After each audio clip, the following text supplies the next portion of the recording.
ഹബീബായ നബിയുനാ മുഹമ്മദ് മുസ്തഫ സല്ലല്ലാഹു അലൈഹി വസല്ലം തങ്ങളുടെ സന്നിധിയിലേക്ക് ഒരു സ്വഹാബി കയറി വരികയാണ്. അയാൾ കയറി വന്നുകൊണ്ട് അല്ലാഹുവിന്റെ ഹബീബിനോട് പറഞ്ഞു, യാ റസൂലല്ലാഹ്, അല്ലാഹുവിന്റെ ഹബീബേ, ദുല്ലനി അലാ അമലിൻ ഇദാ അമിൽതുഹു ദഖൽതുൽ ജന്ന. ദുല്ലനി അലാ അമലിൻ, എനിക്ക് ഒരു അമൽ പറഞ്ഞു തരണം യാ റസൂലല്ലാഹ്. ഇദാ അമിൽതുഹു ദഖൽതുൽ ജന്ന, ആ ഒരു കാര്യം ഞാൻ പ്രവർത്തിച്ചാൽ അത് മുഖേന അല്ലാഹുവിന്റെ സ്വർഗത്തിലേക്ക് കടന്നു പോകാൻ കഴിയുമെന്ന്, അല്ലാഹുവിന്റെ സ്വർഗത്തിലേക്ക് കടക്കാൻ പറ്റാവുന്ന ഒരു അമൽ എനിക്ക് പറഞ്ഞു തരണമെന്ന് അയാൾ പറഞ്ഞു. ഹബീബായ നബിയേ, ഞാൻ ധാരാളം മക്കളുള്ള ആളാണ്. പകലന്തിയോളം ജോലി ചെയ്തെങ്കിലേ എനിക്ക് എന്റെ മക്കളെ വളർത്താൻ കഴിയൂ യാ റസൂലല്ലാഹ്. അതുകൊണ്ട് ഒരുപാട് കാര്യങ്ങളൊന്നും എനിക്ക് ചെയ്യാൻ കഴിയില്ല.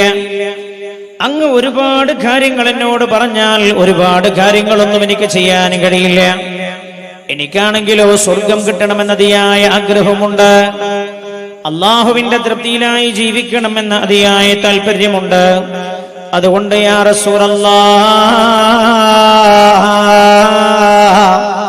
ദുല്ലനി അലാ അമലിൻ ഇദാ അമിൽതുഹു ദഖൽതുൽ ജന്ന, ഒരു കാര്യം എനിക്ക് പറഞ്ഞു തരണം നബിയേ. ആ കാര്യം ഞാൻ ചെയ്താൽ അല്ലാഹുവിന്റെ സ്വർഗത്തിലേക്ക് എനിക്ക് കടന്നു പോകാൻ കഴിയും. മഹാനായ നബിയുനാ റസൂലുള്ളാഹി സ്വല്ലല്ലാഹു അലൈഹി വസല്ലം തങ്ങൾ ആ സ്വഹാബിയോട് പറഞ്ഞു, തുഖീമുസ്സലാഹ്, 5 നേരത്തെ നിസ്കാരം നിങ്ങൾ കൃത്യമായി നിലനിർത്തണം.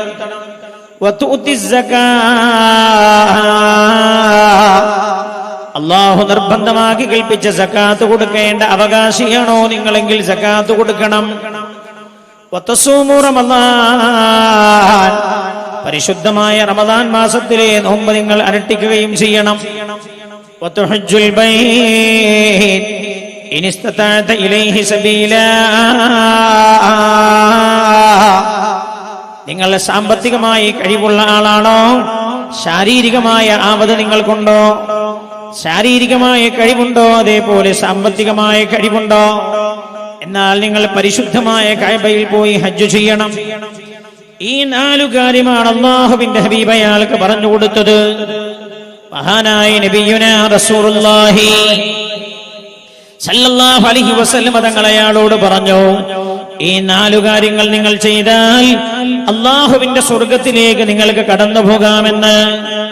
ഉടനെ സ്വഹാബി അല്ലാഹുവിന്റെ ഹബീബിനോട് പറഞ്ഞു, യാ റസൂലല്ലാഹ്, അങ്ങീ പറഞ്ഞു തന്ന 4 കാര്യമല്ലാതെ ഒന്നും ഞാൻ അധികം ചെയ്യില്ല നബിയേ. എനിക്ക് അല്ലാഹുവിന്റെ സ്വർഗം ലഭിക്കുമല്ലോ. പുണ്യ നബി സല്ലല്ലാഹു അലൈഹി വസല്ലം തങ്ങൾ പറഞ്ഞു, തീർച്ചയായും. ഉടനെ അയാൾ അല്ലാഹുവിന്റെ ഹബീബിന്റെ സന്നിധിയിൽ നിന്ന് സന്തോഷവാനായി തിരിച്ചു പോവുകയാണ്. അയാൾ തന്റെ വീട്ടിലേക്ക് അയാൾ തിരിച്ചു നടന്നു തുടങ്ങിയപ്പോൾ നസറൽ അമീൻ മലക്ക് ജിബ്രീൽ അലൈഹിസ്സലാം ഹബീബായ നബിയുനാ മുഹമ്മദ് മുസ്തഫ സല്ലല്ലാഹു അലൈഹി വസല്ലം തങ്ങളുടെ സന്നിധിയിൽ ഇറങ്ങി വരികയാണ്. അല്ലാഹുവിന്റെ ഹബീബിനോട് പറഞ്ഞു, യാ റസൂലല്ലാഹ്, അങ്ങയുടെ അടുത്ത് സ്വർഗം ചോദിച്ചു വന്നാണല്ലോ ആളാണല്ലോ അയാൾ. അയാളോടങ്ങ് സ്വർഗം വാങ്ങാൻ പറ്റുന്ന അമലുകളും പറഞ്ഞു കൊടുത്തല്ലോ നബിയേ. യാ റസൂലല്ലാഹ്, അയാൾ സന്തോഷവാനായി തിരിച്ചു പോവുകയാണ്. എന്നാൽ എന്നെ അങ്ങയുടെ സന്നിധിയിലേക്ക് അയച്ചത് പ്രപഞ്ചനാഥനായ അല്ലാഹുവാണ്. അല്ലാഹു എന്നെ പറഞ്ഞയച്ചതാണ് എന്ന് യാ റസൂലല്ലാഹ്. അയാളെ വിളിച്ച് ഒരു കാര്യം അയാളോട് പറയാൻ അല്ലാഹു എന്നോട് കൽപ്പിച്ചിട്ടുണ്ട് എന്ന് ഹബീബായ നബിയുനാ മുഹമ്മദ് മുസ്തഫ സല്ലല്ലാഹു അലൈഹി വസല്ലം തങ്ങൾ മഹാനായ ജിബ്രീൽ അലൈഹിസ്സലാമിനോട് ചോദിച്ചു, എന്താണ് ഞാൻ അയാളോട് പറയേണ്ടത് എന്ന്. ഉടനെ ജിബ്രീൽ അലൈഹിസ്സലാം പറഞ്ഞു, യാ റസൂലല്ലാഹ്, അല്ലാഹുവിന്റെ ഹബീബേ, അല്ലാഹു അങ്ങയോട് അയാളെ തിരിച്ചു വിളിക്കാൻ പറഞ്ഞിട്ടുണ്ട്. എന്നിട്ട് അയാളോട് ഇങ്ങനെ പറയാൻ പറഞ്ഞിട്ടുണ്ട്, ഈ 4 കർമ്മങ്ങളും അയാൾ ചെയ്താൽ അയാളിൽ നിന്ന് അല്ലാഹു സ്വീകരിക്കണോ? ഒരു ഡിമാൻഡ് കൂടെ ഉണ്ട് എന്ന് പറയണം നബിയേ. അല്ലാഹു അറിയിച്ചതാണത്. യാ റസൂലല്ലാഹ്, അയാളോടങ്ങ് പറയേണ്ടത് ഈ 4 കാര്യം അങ്ങ് ചെയ്താൽ നിങ്ങൾക്ക് സ്വർഗം ലഭിക്കണോ? മാലം അയാൾ അയാളുടെ മാതാപിതാക്കളെ വെറുപ്പിക്കാതിരിക്കണം എന്നത് അതിന്റെ ഡിമാൻഡാണെന്ന് പറഞ്ഞു കൊടുക്കണേ എന്ന് മഹാനായ നബിയുനാ മുഹമ്മദ് മുസ്തഫ സല്ലല്ലാഹു അലൈഹി വസല്ലം തങ്ങൾ ആ സ്വഹാബിയെ തിരിച്ചു വിളിക്കുകയാണ്. അയാളോട് പറഞ്ഞു, സഹോദരാ, അങ്ങൊന്ന് തിരിച്ചു വരുവെന്ന്. മഹാനായ നബിയുനാ റസൂലുള്ളാഹി സല്ലല്ലാഹു അലൈഹി വസല്ലം തങ്ങൾ തിരിച്ചു വിളിച്ചപ്പോൾ അയാൾ നേരെ അല്ലാഹുവിന്റെ ഹബീബിന്റെ സന്നിധിയിലേക്ക് തിരിച്ചു വരികയാണ്. പുണ്യ നബി സല്ലല്ലാഹു അലൈഹി വസല്ലം തങ്ങൾ അയാളോട് പറഞ്ഞു, സഹോദരാ, അങ്ങ് സ്വർഗം ചോദിച്ചാണല്ലോ എന്റെ അടുത്ത് വന്നത്. സ്വർഗം വാങ്ങാൻ പറ്റാവുന്ന അമലുകളും ഞാൻ നിങ്ങൾക്ക് പറഞ്ഞു തന്നല്ലോ. കുറെയൊന്നും എനിക്ക് ചെയ്യാൻ കഴിയില്ല എന്ന് നിങ്ങൾ പറഞ്ഞപ്പോഴാണല്ലോ 4 കർമ്മങ്ങൾ ഞാൻ നിങ്ങൾക്ക് പറഞ്ഞു തന്നത്. അങ്ങ് ആ സന്തോഷം കൂട്ടി തിരിച്ചു പോവുകയായിരുന്നല്ലോ. പക്ഷേ അങ്ങന്റെ സന്നിധിയിൽ നിന്ന് തിരിച്ചു നടന്നപ്പോൾ ജിബ്രീൽ അലൈഹിസ്സലാമിന്റെ അടുത്തിറങ്ങി വന്നു. എന്നിട്ട് അങ്ങയോട് ഇങ്ങനെ പറയാ, പ്രപഞ്ചനാഥനായ അല്ലാഹു കൽപ്പിച്ചിട്ടുണ്ട്. ഈ സ്വഹാബി ചോദിച്ചു, എന്താ നബിയേ അല്ലാഹുവിന്റെ കൽപ്പന? പുണ്യ നബി സല്ലല്ലാഹു അലൈഹി വസല്ലം തങ്ങൾ പറഞ്ഞു, സ്വർഗം വാങ്ങാൻ ഞാൻ നിങ്ങളോട് പറഞ്ഞല്ലോ, നിസ്കാരം നിലനിർത്തണമെന്ന്, സകാത്ത് കൊടുക്കണമെന്ന്, നോമ്പ് നോൽക്കണമെന്ന്, ഹജ്ജ് ചെയ്യണേ എന്ന് ഞാൻ നിങ്ങളോട് പറഞ്ഞല്ലോ. അല്ലാഹു പറഞ്ഞിരിക്കുകയാണ്, അങ്ങയുടെ നിസ്കാരം അല്ലാഹു സ്വീകരിക്കണോ, നോമ്പ് അല്ലാഹു സ്വീകരിക്കണോ, സകാത്ത് അല്ലാഹു സ്വീകരിക്കണോ, അങ്ങ് ചെയ്യുന്ന ഹജ്ജ് അല്ലാഹു സ്വീകരിക്കണോ? ഒരു ഡിമാൻഡ് ഉണ്ട് എന്ന് അല്ലാഹു നിങ്ങളോട് പറയാൻ പറഞ്ഞിട്ടുണ്ട്. ഈ സ്വഹാബി ചോദിച്ചു, എന്താ നബി ഡിമാൻഡ്? പുണ്യ നബി സല്ലല്ലാഹു അലൈഹി വസല്ലം തങ്ങൾ പറഞ്ഞു കൊടുക്കുകയാ, മാനം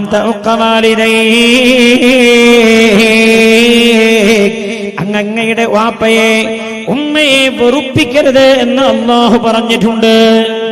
വാപ്പയും ഉമ്മയും നിങ്ങൾ വെറുപ്പിച്ചാൽ നിങ്ങൾ ചെയ്യുന്നൊരമലും അല്ലാഹു സ്വീകരിക്കുകയില്ല എന്ന് അല്ലാഹു നിങ്ങളെ അറിയിക്കാൻ പറഞ്ഞിട്ടുണ്ട് എന്ന് ഹബീബായ നബിയുനാ റസൂലുള്ളാഹി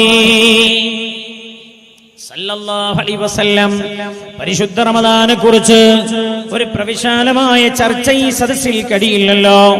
വളരെ പ്രധാനപ്പെട്ട ഒരു കാര്യമാണ് ഞാൻ ഓർമ്മപ്പെടുത്തുന്നത്. അല്ലാഹുവിന്റെ ഹബീബ സ്വഹാബിയോട് പറഞ്ഞത്, നിങ്ങൾ ചെയ്യുന്ന ഏത് അമലും അല്ലാഹു സ്വീകരിക്കണോ. റമദാനിലെ നോമ്പായാലും നിസ്കാരമായാലും ഹജ്ജായാലും സക്കാത്തായാലും മാതാവിനെയും പിതാവിനെയും വെറുപ്പിക്കാതിരിക്കണേ എന്ന്. എന്തിനാ ഞാൻ ഈ വിഷയം അവിടെ ഓർമ്മപ്പെടുത്തിയത്? വാപ്പയോട് അകന്നു നിൽക്കുന്ന ആരെങ്കിലും ഈ സദസ്സിലുണ്ടോ? ഉമ്മയോട് പിണങ്ങി നിൽക്കുന്നവരുണ്ടോ? വാപ്പയെ വെറുപ്പിച്ചവരുണ്ടോ? ഉമ്മയെ വേദനിപ്പിച്ചവരുണ്ടോ? അവർക്ക് ഈ വഅദ് കഴിയുന്നവരെ ഇവിടെ ഇരിക്കാവുന്നതാണ്. വഅദ് കഴിഞ്ഞാൽ നമ്മൾ ദുആയിലേക്ക് കടക്കും. ദുആയുടെ സമയത്ത് അവരെവിടെ ഇരിക്കാൻ പാടില്ല. വഅദ് കഴിഞ്ഞാൽ അവർക്ക് എഴുന്നേറ്റ് പോകാവുന്നതാണ്. ദുആ ചെയ്യുന്ന സദസ്സിൽ ഉമ്മയെയും ഉപ്പയെയും വെറുപ്പിച്ച ഒരാളുണ്ടായാൽ പോലും രാജാതിരാജനായ അല്ലാഹു ആ സദസ്സിൽ ദുആക്ക് ഉത്തരം നൽകില്ല. ഹബീബായ നബിയുനാ മുഹമ്മദ് മുസ്തഫ സല്ലല്ലാഹു അലൈഹി വസല്ലം തങ്ങളാ പറഞ്ഞത്, നോമ്പ് അല്ലാഹു സ്വീകരിക്കാൻ, പരിശുദ്ധമായ റമദാനിൽ നമ്മൾ നോക്കുന്ന നോമ്പ് സ്വീകരിക്കാൻ, തറാവീഹ് അല്ലാഹു ഖബൂൽ ചെയ്യാൻ, നമ്മൾ ഓതുന്ന പരിശുദ്ധമായ ഖുർആൻ അല്ലാഹു സ്വീകരിക്കാനുള്ള ഡിമാൻഡ് വാപ്പയെയും ഉമ്മയെയും വെറുപ്പിക്കാതിരിക്കലാണ് എന്ന് അല്ലാഹുവിന് ഒരു പൊതുവായ തത്വമുണ്ട് എന്ന് നബിയുനാ റസൂലുള്ളാഹി സല്ലല്ലാഹു അലൈഹി വസല്ലം. എന്താണ് അല്ലാഹുവിന്റെ പൊതുവായ തത്വം? അത് അല്ലാഹുവിന്റെ ഒരു ഇക്വേഷനാണത്. എന്താണത്? അല്ലാഹുവിന്റെ ഹബീബ് പഠിപ്പിച്ചല്ലോ, ഫീ റിളൽ വാലിദൈൻ വസുഖ്തുല്ലാഹി ഫീ സുഖ്തിൽ വാലിദൈൻ. അല്ലാഹുവിന്റെ തൃപ്തി ഫീ റിദൽ വാലിദൈൻ, മാതാവിന്റെയും പിതാവിന്റെയും തൃപ്തിയിലാണ് എന്ന്. അല്ലാഹു ഒരാളുടെ കാര്യത്തിൽ തൃപ്തനാകണോ, മാതാവിന്റെയും പിതാവിന്റെയും പൊരുത്തം അയാൾ കരഗതമാക്കണേ എന്ന്. ഫീ സുഖ്തിൽ വാലിദൈൻ, അല്ലാഹുവിന്റെ കോപം മാതാപിതാക്കളുടെ കോപത്തിലാണ് എന്ന്. ഉമ്മയും ഉപ്പയും ഒരാളെ വെറുത്തു എന്ന് പറഞ്ഞാൽ അതിന്റെ അർത്ഥം അല്ലാഹു അയാളെ വെറുത്തിരിക്കുന്നു എന്നാണ്. ആലോചിക്കണേ നിങ്ങൾ. ഞാനിത് കളി പറയില്ല, വെറുതെ ലാഘവത്തോടെ എന്തെങ്കിലും പറയുകയില്ല, ഗൗരവത്തോടെ ഓർമ്മപ്പെടുത്തുകയാണ്. ഉമ്മയും ഉപ്പയും പിണങ്ങി നിൽക്കുന്ന ആരെങ്കിലും ഈ സദസ്സിലുണ്ടോ? വാപ്പയോട് പെരുമാറ്റം മോശമായവരാരെങ്കിലും ഈ സദസ്സിലുണ്ടോ? ഉമ്മയെ ഹൃദയം വേദനിപ്പിച്ച ആരെങ്കിലും ഈ സദസ്സിലുണ്ടോ? ഇന്നു തന്നെ പോയി പൊരുത്തപ്പെടിപ്പിക്കണേ. റമദാന് മുന്നൊരുക്കമായി ചെയ്യേണ്ട ഒരു കാര്യമതാണ്. ഒരുപാട് കാര്യങ്ങളുണ്ട് പറയാൻ. ഏറ്റവും പ്രധാനമായ ഒരു കാര്യമതാണ് മഹാനായ നബിയുനാ മുഹമ്മദ് മുസ്തഫ സല്ലല്ലാഹു അലൈഹി വസല്ലം വെറുതെ പറയുകയില്ല, ഇത് അല്ലാഹുവിന്റെ ഹബീബ് നബിയുനാ റസൂലുള്ളാഹി സല്ലല്ലാഹു അലൈഹി വസല്ലം തങ്ങളുടെ പ്രിയപ്പെട്ട സ്വഹാബിയാണ് അബ്ദുല്ലാഹ് ബിൻ അബ്ബാസ് റളിയല്ലാഹു അൻഹുമാ. ആരാണ് അബ്ദുല്ലാഹ് ബിൻ അബ്ബാസ് റളിയല്ലാഹു അൻഹുമാ? ഹബീബായ നബിയുനാ റസൂലുള്ളാഹി സല്ലല്ലാഹു അലൈഹി വസല്ലം തങ്ങളുടെ പ്രിയപ്പെട്ട ഇളയ അബ്ബാസ് റളിയല്ലാഹു അൻഹുവിന്റെ മകനാണ്. അബ്ദുല്ലാഹ് ബിൻ അബ്ബാസ് റളിയല്ലാഹു അൻഹുമാ മഹാനായ നബിയുനാ റസൂലുള്ളാഹി സല്ലല്ലാഹു അലൈഹി വസല്ലം തങ്ങളുടെ ദുആ ലഭിച്ച് ലോക വിശ്രുതനായ സ്വഹാബിയായ പണ്ഡിതനാണ് അബ്ദുല്ലാഹ് ബിൻ അബ്ബാസ് റളിയല്ലാഹു അൻഹുമാ.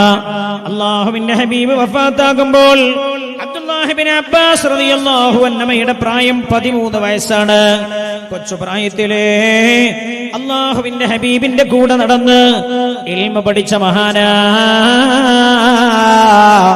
അബ്ദുല്ലാഹ് ബിൻ അബ്ബാസ്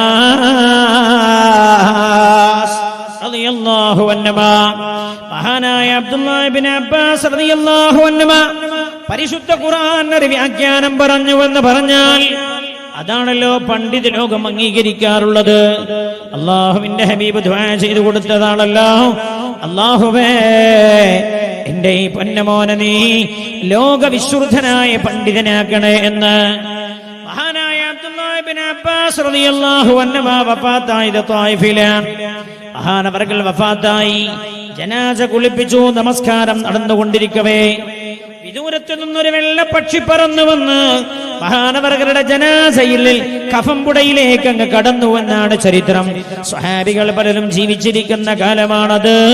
മഹാനായ അബ്ദുല്ലാഹ് ബിൻ അബ്ബാസ് റളിയല്ലാഹു അൻഹുമേ അതോടുകൂടെയാണ് ഖബറടക്കം ചെയ്തത് എന്ന് മഹാനവർകളുടെ ചരിത്രത്തിൽ രേഖപ്പെട്ട് കിടക്കുന്നുണ്ട്. അത്ര വലിയ മഹാനാണ് അബ്ദുല്ലാഹ് ബിൻ അബ്ബാസ് റളിയല്ലാഹു അൻഹു. മഹാനവറുകൾ പറയുകയാണ്, പരിശുദ്ധമായ ഖുർആനിൽ 3 ആയത്തുകളുണ്ട്. 3 ആയത്തുകളുണ്ട് ഖുർആനിൽ. മഖറൂനത്തും ബിതലാത്ത്. ആ 3 ആയത്തുകളിൽ അല്ലാഹു രണ്ട് കാര്യങ്ങൾ പറഞ്ഞിട്ടുണ്ട്. ഓരോ ആയത്തിലും അല്ലാഹു 2 കാര്യങ്ങൾ അല്ലാഹു പറഞ്ഞിരിക്കുന്നത്. ആ 2 കാര്യങ്ങളും അല്ലാഹു കബൂൽ ചെയ്യണോ? 2 കാര്യവും ഒരാൾ ചെയ്യണോ? ആ ഓരോ ആയത്തിലും പറഞ്ഞ 2 കാര്യങ്ങളിൽ ഒരു കാര്യം ഒരാൾ ചെയ്തു, മറ്റേ കാര്യം അയാൾ ചെയ്തില്ല എങ്കിൽ ചെയ്ത കാര്യവും അല്ലാഹു അയാളിൽ നിന്ന് സ്വീകരിക്കുന്നതല്ല. മഹാനായ അബ്ദുല്ലാഹ് ബിൻ അബ്ബാസ് റളിയല്ലാഹു അൻഹു എണ്ണുകയാണ്. 1 അത്തിഉല്ലാഹ് വ അത്തിഉർ റസൂൽ. അല്ലാഹുവിനെ നിങ്ങൾ അനുസരിക്കണേ, റസൂലുള്ളാഹിനെയും നിങ്ങൾ അനുസരിക്കണേ എന്ന്. ഫമൻ അതാ അല്ലാഹ, അപ്പോൾ ഒരാൾ അല്ലാഹുവിനെ അനുസരിച്ചു, വലം യുതിഉർ റസൂൽ, റസൂലുള്ളാഹിനെ അനുസരിച്ചില്ല എങ്കിൽ ലം തുഖബൽ മിൻഹു തഅതുഹു ലില്ലാഹ്, അല്ലാഹുവിനെ അയാൾ ചെയ്ത തഅത്ത്, അല്ലാഹുവിനെ വഴിപ്പെട്ടത് അയാളിൽ നിന്ന് അല്ലാഹു സ്വീകരിക്കുന്നതല്ല എന്ന്. മഹാനായ അബ്ദുല്ലാഹ് ഇബ്നു അബ്ബാസ് റളിയല്ലാഹു അൻഹു പറയുകയാണ്, അല്ലാഹുവിനെ ഒരാൾ വഴിപ്പെട്ടു, റസൂലുള്ളാഹിനെ വഴിപ്പെട്ടില്ല എങ്കിൽ അല്ലാഹുവിനെ വഴിപ്പെട്ടതും അയാളിൽ നിന്ന് അല്ലാഹു സ്വീകരിക്കില്ല. റസൂലുള്ളാഹിനെ വഴിപ്പെടുത്താത്തത് കാരണം എന്ന്. രണ്ടാമത്തെ ആയത്തേതാ? അഖീമുസ് സ്വലാഹ വആതുസ് സകാഹ. നിസ്കാരം നിങ്ങൾ നിലനിർത്തണേ, സകാത്ത് നിങ്ങൾ കൊടുത്തു വീട്ടണേ എന്ന്. ഫമൻ അഖാമസ് സ്വലാഹ, അപ്പോൾ ഒരാൾ നിസ്കാരം നിലനിർത്തി, വലം യുഅ്തിസ് സകാഹ, സകാത്ത് അയാൾ കൊടുത്തു വീട്ടിയില്ല എങ്കിൽ ലം തുഖ്ബൽ മിൻഹു സ്വലാത്തുഹു, അയാളുടെ നിസ്കാരവും അയാളിൽ നിന്ന് അല്ലാഹു സ്വീകരിക്കില്ല എന്ന് നബിയുനാ റസൂലുള്ളാഹി സ്വല്ലല്ലാഹു അലൈഹി വസല്ലം തങ്ങളുടെ പ്രിയപ്പെട്ട സ്വഹാബി അബ്ദുല്ലാഹ് ഇബ്നു അബ്ബാസ് റളിയല്ലാഹു അൻഹുമാ. ഒരാൾ നിസ്കാരം നിലനിർത്തി, സകാത്ത് അയാൾ കൊടുത്തു വീട്ടിയില്ല, എന്നാൽ അയാൾ നിസ്കരിച്ച നിസ്കാരവും അയാളിൽ നിന്ന് അല്ലാഹു സ്വീകരിക്കില്ല. എന്നാൽ മൂന്നാമത്തെ ആയത്തേതാ? അനിഷ്കുർലി വലിവാലിദൈക്, നീ എനിക്ക് നന്ദി ചെയ്യണേ, നിന്റെ മാതാപിതാക്കൾക്കും നന്ദി ചെയ്യണേ എന്ന്. അനിഷ്കുർലി വലിവാലിദൈക്, നീ എനിക്ക് നന്ദി ചെയ്യണേ, നിന്റെ മാതാപിതാക്കൾക്കും നന്ദി ചെയ്യണേ എന്ന്. ഫമൻ ശകറല്ലാഹ്, അപ്പോൾ ഒരാൾ അല്ലാഹുവിനെ നന്ദി ചെയ്തു, വലം യഷ്കുർലി വാലിദൈ, മാതാപിതാക്കളെ അയാൾ നന്ദി ചെയ്തില്ല, അല്ലാഹുവിനെ ചെയ്യാനുള്ള എല്ലാ കടപ്പാടുകളും അയാൾ ചെയ്തു കൊടുത്തോ, മാതാപിതാക്കൾക്ക് ചെയ്തു കൊടുക്കാനുള്ള കടപ്പാട് അയാൾ ചെയ്തു കൊടുത്തില്ല എങ്കിൽ അല്ലാഹുവിനെ ചെയ്ത കടപ്പാട് അല്ലാഹു അയാളിൽ നിന്ന് സ്വീകരിക്കില്ല എന്ന് അബ്ദുല്ലാഹ് ഇബ്നു അബ്ബാസ് റളിയല്ലാഹു അൻഹുമാ. അതീവ ഗൗരവമുള്ള വിഷയമാണിത്. വാപ്പയോ ഉമ്മയോ നല്ല ബന്ധത്തിലല്ലാതെ മരിച്ചുപോയ ആരെങ്കിലും ഈ സദസ്സിലുണ്ടോ? അവരുടെ കാര്യം കട്ടമാ, അവരുടെ കാര്യം ബേജാറില്ല, അവരുടെ കാര്യം വലിയ കഷ്ടാണ്. വെറുതെ പറഞ്ഞത് ഉസ്താദേ എന്തെങ്കിലും ചെയ്യാൻ പറ്റുമോ? ഇനി മഞ്ചേരിയിൽ ക്ലാസ് എടുത്തുകൊണ്ടിരുന്ന സമയത്താണ്, മഞ്ചേരിയിലെ ഹജ്ജ് ക്ലാസ് എടുത്തുകൊണ്ടിരിക്കുന്ന സമയത്താണ് ക്ലാസ് കഴിഞ്ഞ പാട് ഒരാൾ എഴുന്നേറ്റ് നിന്ന് വന്ന് പറഞ്ഞത്, ഉസ്താദേ വാപ്പയും ഉമ്മയും വെറുത്ത അവസ്ഥയിൽ മരിച്ചു പോയിട്ടുണ്ടെങ്കിൽ ഹജ്ജിന് പോയിട്ടും കാര്യമില്ല എന്നാണല്ലോ നിങ്ങൾ പറഞ്ഞത്, വല്ല മാർഗവുമുണ്ടോ എന്ന്. ഹബീബായ നബിയുനാ റസൂലുള്ളാഹി സല്ലല്ലാഹു അലൈഹി വസല്ലം തങ്ങൾ എന്താണ് ചെയ്യാൻ പറ്റുക എന്ന് പൊന്നുനബി പറഞ്ഞിട്ടുണ്ട്. സമയം നമ്മളെ അനുവദിച്ചാൽ അവസാന ഭാഗത്ത് നമ്മളത് പറയും. അല്ലാഹു തൗഫീഖ് ചെയ്യുമാറാകട്ടെ. ഹബീബായ നബിയുനാ റസൂലുള്ളാഹി സല്ലല്ലാഹു അലൈഹി വസല്ലം തങ്ങളുടെ പ്രിയപ്പെട്ട സ്വഹാബി അബ്ദുല്ലാഹ് ഇബ്നു അബ്ബാസ് റളിയല്ലാഹു അൻഹു പറഞ്ഞത് മൂന്നാമത്തെ ആയത്ത്, അനിഷ്കുർലി വലിവാലിദൈ, നിങ്ങൾ എനിക്ക് നന്ദി ചെയ്യണേ, അല്ലാഹുവിനും നന്ദി ചെയ്യണേ എന്ന്, മാതാപിതാക്കൾക്കും നന്ദി ചെയ്യണേ എന്ന് അല്ലാഹു പറഞ്ഞു. ഫമൻ ശകറല്ലാഹ്, ഒരാൾ അല്ലാഹുവിനെ നന്ദി ചെയ്തു, വലം യഷ്കുർലി വാലിദൈ, മാതാപിതാക്കൾക്ക് നന്ദി ചെയ്തില്ല എങ്കിൽ ലം യുഖ്ബൽ മിൻഹു ശുക്റുഹു ലില്ലാഹ്, അല്ലാഹുവിനെ അയാൾ നന്ദി ചെയ്തത് അയാളിൽ നിന്ന് അല്ലാഹു സ്വീകരിക്കില്ല എന്ന് നബിയുനാ റസൂലുള്ളാഹി സല്ലല്ലാഹു അലൈഹി വസല്ലം. എന്തുകൊണ്ട് അല്ലാഹു സ്വീകരിക്കില്ല? അല്ലാഹു എന്നല്ല പറയണ്ടേ. സദേ അല്ലാഹുവിന് ഞാൻ നിസ്കരിച്ചു, നോമ്പ് നോറ്റോ, വാപ്പയും ഉമ്മയും ഞാനുമായി ചെറിയ പിണക്കമുണ്ടായി, അല്ലാഹുവിന് നിസ്കാരവും നോമ്പും വേണ്ട എന്ന് അല്ലാഹു പറയാനുള്ള കാരണം എന്ത് എന്ന് ഞാനല്ലല്ലോ പറയേണ്ടത്, അല്ലാഹുവല്ലേ. രാജാതിരാജനായ അല്ലാഹു തന്നെ പറഞ്ഞു തരുന്നുണ്ട്. ഹബീബായ നബിയുനാ മുഹമ്മദ് മുസ്തഫ സല്ലല്ലാഹു അലൈഹി വസല്ലം. മഴ പെയ്യണ്ടോ? നിങ്ങൾ എല്ലാവരോടും ബേജാറെ നോക്കണേ. എന്താ ഇങ്ങനെ തിരിഞ്ഞില്ല? എന്തേ? കാറ്റ് വന്നോട്ടെ. ചൂടെടുക്കില്ലേ? ഞങ്ങൾക്ക് ഇല്ലേ? ചൂടെടുക്കില്ലേ? കാറ്റ് വന്നാൽ അൽഹംദുലില്ലാ നല്ല തണുപ്പ് കിട്ടണം. മഴ പെയ്താലോ അൽഹംദുലില്ലാ. നിങ്ങളെല്ലാവരും നോക്കി പേടിപ്പിക്കല്ലേ. മഴ പെയ്യട്ടെ. നിങ്ങളെല്ലാവരും കൂടി നോക്കിയാൽ ചിലപ്പോൾ കാറ് മേടിച്ചു പോകും. മഴ പെയ്തോട്ടെ, എന്നൊന്നും വിഷയമില്ല. മഴ പെയ്താലും ഞാൻ മഴ എന്ന് പറയും. അള്ളാഹു കബൂൽ ചെയ്യട്ടെ. പറയും ഉസ്താദേ നിങ്ങൾ നല്ല സ്റ്റേജിൽ ഉണ്ടെങ്കിൽ പറഞ്ഞതിന് എന്താണ്, അത് വേണം നിങ്ങൾ പൊളിച്ചോളൂ, കുഴപ്പമില്ല, ഷോക്ക് ഇല്ലെങ്കിൽ നിങ്ങൾ പൊളിക്കാൻ ഞാൻ പറയും. അനെ അറബികളൊക്കെ മഴ പെയ്താൽ പുറത്തേക്ക് ഓടലാണ് അല്ലേ? ഗൾഫ് ജോലി ചെയ്ത ആളുകളിൽ ഇവിടെ മഴ പെയ്താൽ അറബികൾ എന്ത് ചെയ്യാൻ? പുറത്തേക്ക് വരും. നമ്മൾ മഴ ചെയ്താൽ ഒത്തുപോകും. നമ്മൾ ചെയ്യണല്ലേ ശരി, ഓല് ചെയ്യണ ശരി. എന്തുകൊണ്ട്? ഹബീബായ റസൂലുള്ളാഹി സല്ലല്ലാഹു അലൈഹി വസല്ലം തങ്ങളെ സാധാരണ മഴ ഇങ്ങനെ പെയ്യുമ്പോൾ വെളിയിൽ ഇറങ്ങിയിട്ട് ഇങ്ങനെ പറയത്രേ, മഴ കൊണ്ട് പറയും റഹ്മ റഹ്മ റഹ്മ റഹ്മ, അല്ലാഹുവിന്റെ റഹ്മത്താണെന്ന് റസൂലുള്ളാഹി പറയുമായിരുന്നു. അല്ലാഹുവേ ഗുണകരമായ മഴ ഞങ്ങൾക്ക് നീ നൽകി അനുഗ്രഹിക്കണേ അല്ലാഹ്. പറയാമീൻ. അല്ലാഹുവേ ഗുണകരമായ മഴ നൽകി നീ അനുഗ്രഹിക്കണേ അല്ലാഹ് എന്ന് റബ്ബിനോട് എപ്പോഴും നമ്മൾ ദുആ ചെയ്യണം. ഞാൻ പറയുന്നത്, എന്തുകൊണ്ട് വാപ്പയും ഉമ്മയും വെറുപ്പിച്ചാൽ അല്ലാഹു അമലുകൾ സ്വീകരിക്കില്ല എന്ന് പറഞ്ഞു? അല്ലാഹു തന്നെയാണല്ലോ പറഞ്ഞു തരേണ്ടത്. ഹബീബായ നബിയുന മുഹമ്മദ് മുസ്തഫ സല്ലല്ലാഹു അലൈഹി വസല്ലം തങ്ങളിലൂടെ അല്ലാഹു അതിന്റെ കാരണങ്ങൾ നമ്മെ പഠിപ്പിച്ചിട്ടുണ്ട്. റബ്ബാണല്ലോ നമ്മുടെ സൃഷ്ടാവ്, അല്ലാഹുവാണല്ലോ നമ്മുടെ സൃഷ്ടാവ്. എന്നാൽ അല്ലാഹു നമ്മെ സൃഷ്ടിക്കാൻ ഉപയോഗിച്ച മാധ്യമമാണ് നമ്മുടെ മാതാവും പിതാവും എന്നാണ് അല്ലാഹു പറഞ്ഞത്. അതുകൊണ്ട് തന്നെ ഉമ്മയാരാ ഉപ്പയാരാണെന്ന് അല്ലാഹു ഖുർആനിലൂടെ പറഞ്ഞു പഠിപ്പിച്ചു തന്നിട്ടുണ്ട്. പരിശുദ്ധമായ ഖുർആനിൽ 6236 ആയത്തുകളാണ് ആകെ ഉള്ളത്. ആകെ ഉള്ളത് 6236 ആയത്തുകൾ. അല്ലാഹുവിന്റെ ആയത്തുകളിൽ എന്തൊക്കെ കാര്യങ്ങൾ മനുഷ്യലോകത്തോട് പറയാനുണ്ട്. എന്നാൽ 6236 ആയത്തുകൾക്കിടയിൽ ഉമ്മയാരാ ഉപ്പയാരാ എന്ന് അല്ലാഹു പറഞ്ഞു പഠിപ്പിച്ചു തന്നിട്ടുണ്ട്. നോക്കൂ നിങ്ങൾ,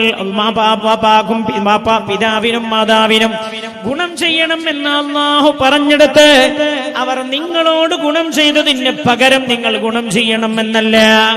അങ്ങനെയല്ല അല്ലാഹു പറഞ്ഞത്. മാതാവിനും പിതാവിനും ഗുണം ചെയ്യണേ എന്ന് പറഞ്ഞ ആയത്തിന്റെ ശൈലി എങ്ങനെ എന്നറിയുമോ നിങ്ങൾക്ക്? وقضى ربك ألا تعبدوا إلا إياه وبالوالدين إحسانا. وقضى ربك നിന്റെ രക്ഷിതാവായ അല്ലാഹു വിധിച്ചിരിക്കുന്നു എന്ന് ഖുർആൻ. അല്ലാഹു പറയാൻ വഖദാ റബ്ബുക്, ഇത് നിന്റെ രക്ഷിതാവായ അല്ലാഹുവിന്റെ ജഡ്ജ്മെന്റ് ആണ് എന്ന് ഖുർആൻ പറയുന്നത്. ഇത് ജഡ്ജ്മെന്റ് ആണ്, വിധിയാണ്. ആരാ വിധികർത്താവ്? അല്ലാഹുവാണ്.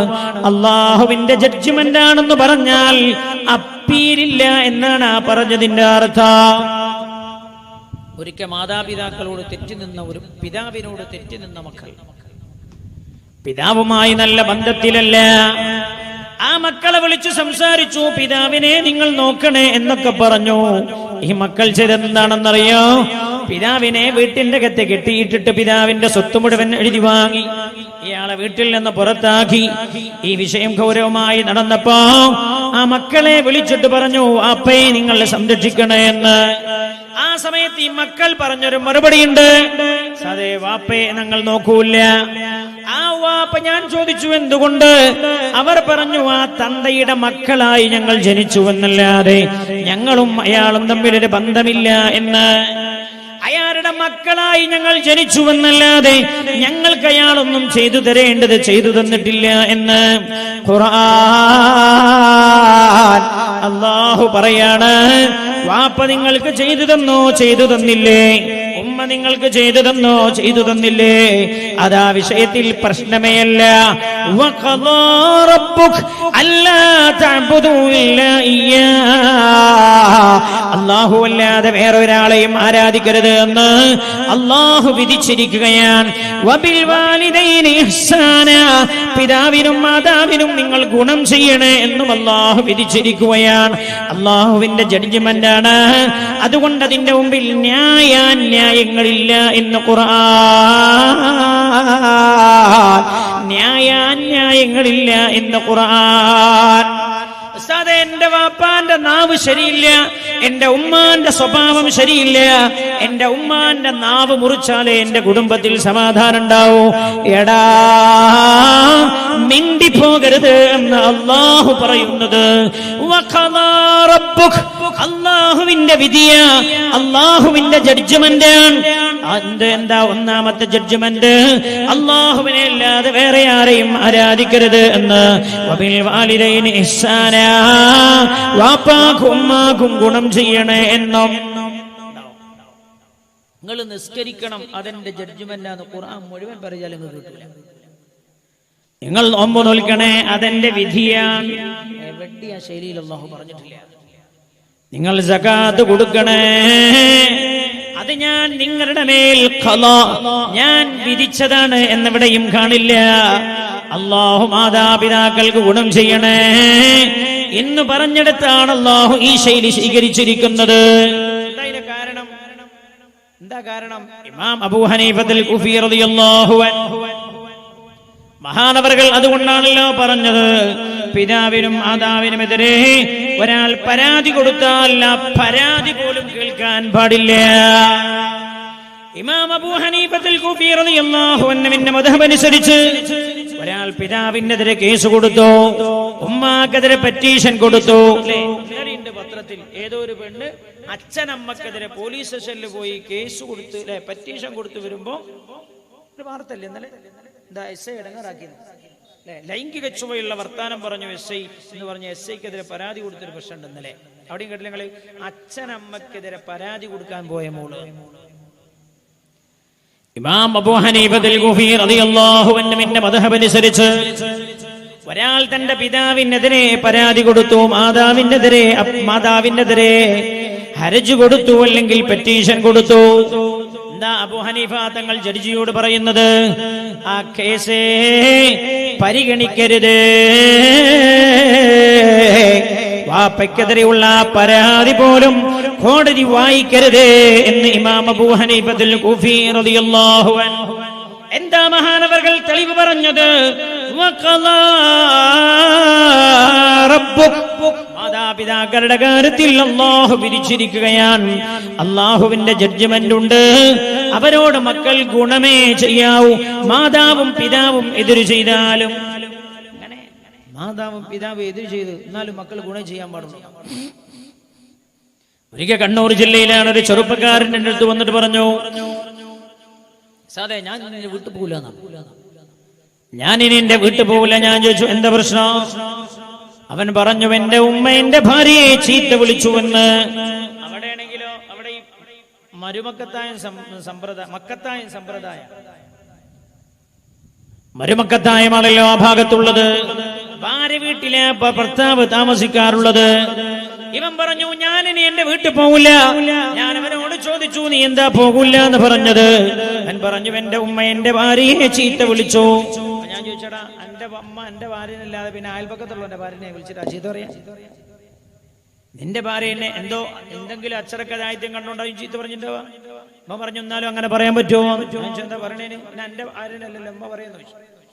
എന്നോട് പറഞ്ഞു, ഒരു വലിയ കുടുംബത്തിലുള്ള ആളാവുൾ, ഞാൻ അവളുടെ കുടുംബത്തിൽ മോശക്കാരനാവൂലേ, അതുകൊണ്ട് ഞാൻ എന്റെ വീട്ടിലേക്കില്ല എന്ന്. ഞാൻ പറഞ്ഞു, വേടാ, നിന്റെ വാപ്പയല്ലേ നിന്റെ ഉമ്മയല്ലേ എന്ന് കേൾക്കാൻ കൂട്ടാക്കിയില്ല. അവൻ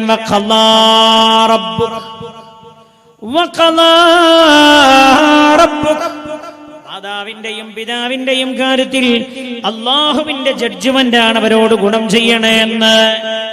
എന്തുകൊണ്ട്? വാപ്പാരാ അമ്മാരാന്ന് ഖുർആൻ ഇങ്ങനെ പറഞ്ഞു പഠിപ്പിച്ചത്. എല്ലാം കൂടെ പറയാനുള്ള സമയം നമ്മുടെ മുമ്പിലില്ലല്ലോ. ഞാൻ പറഞ്ഞ സമയത്തിനകം ഞാൻ എന്റെ ബയാൻ അവസാനിപ്പിക്കുന്നതാ. എന്താ ഖുർആൻ പറഞ്ഞത്? ഇത് ചെറിയ കാര്യമില്ല. ഞാൻ ഈ വേല കേൾക്കുന്ന ആൾക്കാരോട് പറയാം, ഉമ്മാനോടും വാപ്പാനോടും നല്ല ബന്ധത്തിലില്ലാത്ത ആരെങ്കിലും സദസ്യരുണ്ടോ? ഓല് പോയി നന്നാവണം എന്ന് നോമ്പിന്റെ തലേന്നല്ല, 4 ദിവസം കൂടി കഴിഞ്ഞോട്ടെ ഇനി പറയാനുള്ള കൂടി പറഞ്ഞിട്ട് പുറത്തും ചോദിക്കാം. അങ്ങനല്ല, അന്ന് തന്നെ മരിച്ചോ പോണത് നേരെ നരകത്തിൽ. അല്ലാഹുവിനെന്തിനങ്ങനെയുള്ള ആളുകളുടെ നോമ്പ്? അല്ലാഹുവിനെന്തിനങ്ങനെ ആളുകളുടെ സുജൂദുകൾ? അള്ളാഹു എന്തിനാ അങ്ങനെയുള്ള ആളുകളുടെ ഹജ്ജുകൾ? ആരാണ് ഉമ്മ എന്ന് ഉപ്പ എന്ന് ഖുർആൻ പറഞ്ഞു പഠിപ്പിക്കുകയാണ്. വവസ്സൈനൽ ഇൻസാന ബിവാലിദൈ, മാതാപിതാക്കളോട് ഗുണം ചെയ്യണമെന്ന് അല്ലാഹു നിങ്ങളോട് വസിയ്യത്ത് ചെയ്യുകയാണ്.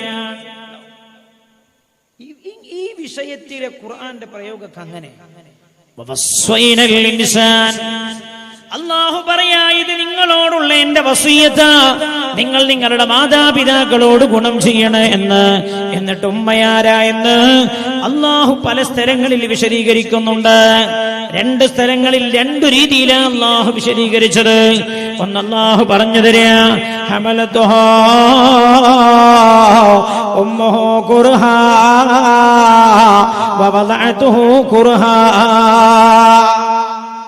അല്ലാഹു പറയാ നിങ്ങളുടെ മാതാവ് നിങ്ങളെ ഗർഭം ചുമന്നത് പ്രയാസങ്ങൾക്കുമേൽ പ്രയാസം സഹിച്ചുകൊണ്ടാണ്.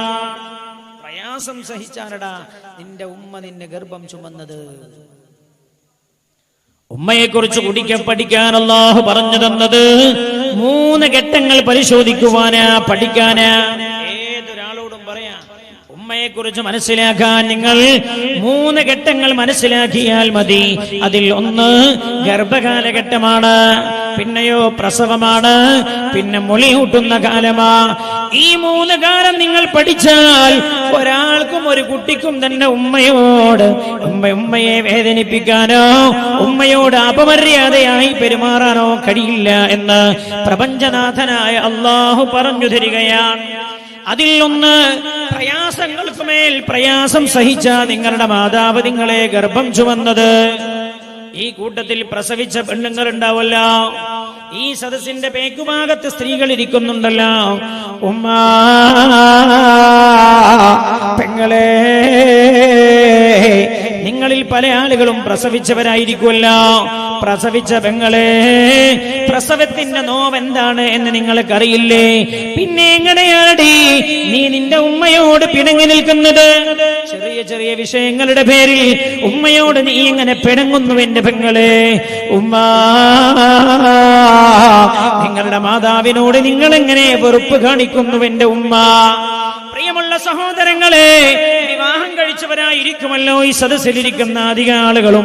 നിങ്ങളുടെ ഭാര്യമാർ ഗർഭിണികളായിരിക്കുമ്പോൾ അവർ സഹിച്ച ത്യാഗങ്ങൾ എത്രയെന്ന്, പ്രയാസങ്ങൾ എത്രയെന്ന് അറിയില്ലേ?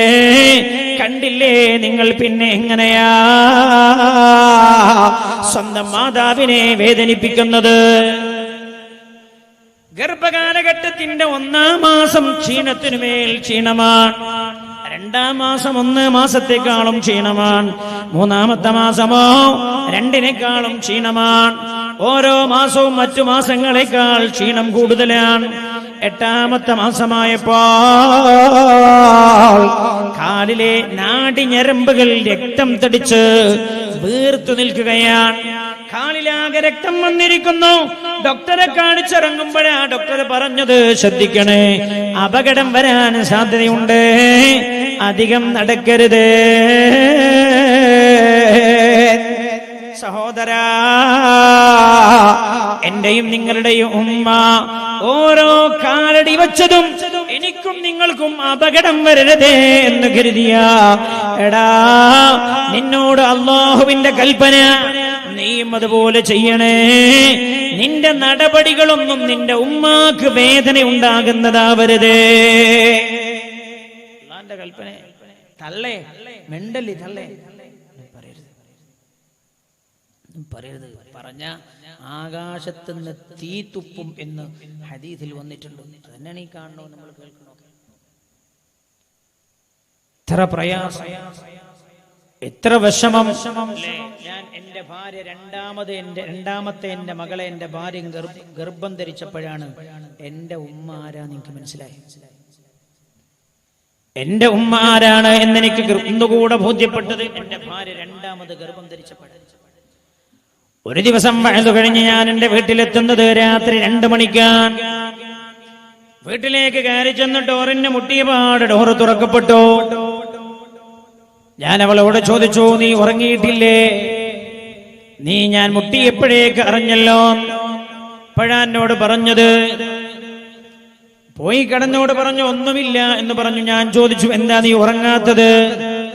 അപ്പൊ പറഞ്ഞു വയറിന്റെ ഉള്ളിൽ നിന്ന് സൂചിയുടെ മുന കൊണ്ട് ഇങ്ങനെ കുത്തുന്ന പോലെ വേദനിക്കുന്നുവെന്ന്. രാത്രി 8 മണിക്ക് തുടങ്ങിയതാണ്, ഇതുവരെ മാറിയിട്ടില്ല.